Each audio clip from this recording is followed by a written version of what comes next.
It's time for Top That Trade. We have Phil Flynn, a Fox Business Network contributor, and Alan Neckman, the chief market strategist at St. Paul Research, with us now. Round number one, guys, hot stocks. Why is this record rally less fun for some? Well, the markets are always fun. It's making money is fun. It's not the trading that's fun. I think it's the opportunity. And for whatever reason, it seems to be that everybody has this wall of worry, but that keeps me very optimistic because as long as other people are extremely worried, I remain very positive and stocks are set up very well. Stocks are fundamental, right? The fundamentals of the economy right now are pretty darn good. You know, we're seeing record stimulus, low interest rates, and we've got the biggest reopening of any economy on any face of any earth, or at least any earth that we know of right now going on. And that's benefiting a lot of these companies. That's why we're seeing these profits come in. It's a red hot time for stock market. The demand's exceeding supply, and that's really driving these record high prices. This is nothing new. Summer has been fun for 10 years now. So let's just enjoy. Well, what about the guys that sold in May and went away? Where are those guys? Call them. Get them on the phone. Turn on the TV. Come on. Round number two, flying higher. What's the best opportunity for traders? Will it be FedEx, UPS, or an airline? I like airlines right now because, you know, there's no doubt that we saw FedEx and UPS. They had an incredible surge of activity during the COVID shutdown, and everybody was using them a lot. But now we want to move more important packages. People want to get into the planes, and we're seeing the planes really fill up. I like American Airlines. I like UAL. Those are two that really look good right now. And they're even buying more airplanes, more planes. So that shows you they're very optimistic about the future of travel. All right. I can tell you from personal experience, load capacity.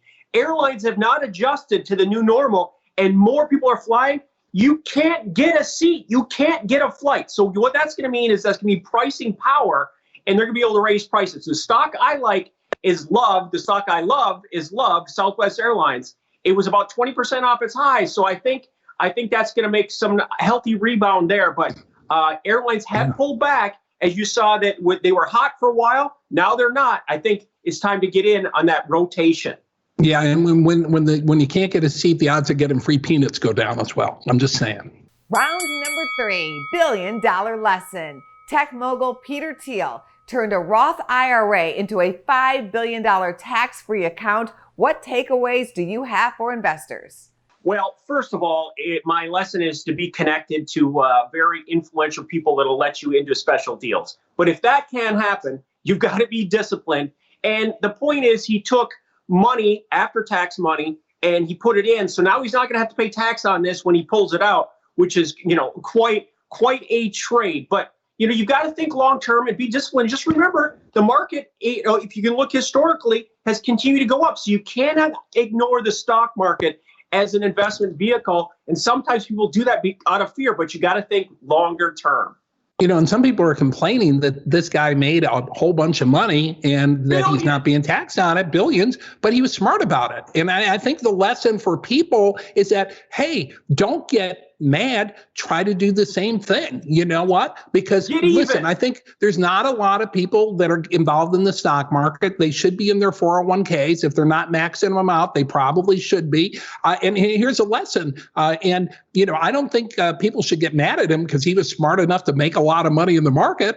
More power to him. You do it too. That's the lesson. Here's your bonus round question for today. Can you name the number one source of financial advice? Will it be financial advisors, moms, or dads?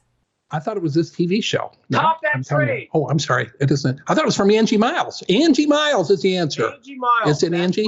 Angie. That's the answer. Business. Thank you. I'm going to say it's going to be mom or dad. Do I have to split either or? I'm going to say most mom. From dad. I'm going to say dad because father knows best. Dad. Moms know everything, and actually women are smarter financially. They probably are. That's probably true. Alan, that is actually very true. But Phil, you are the winner. A Lending Tree study reveals that dads are the number one source of financial advice. Dad. I guess I got it right. Woo-hoo. Thank you. Thanks, Dad. Mwah. Thank you, guys. Business First AM continues right after this.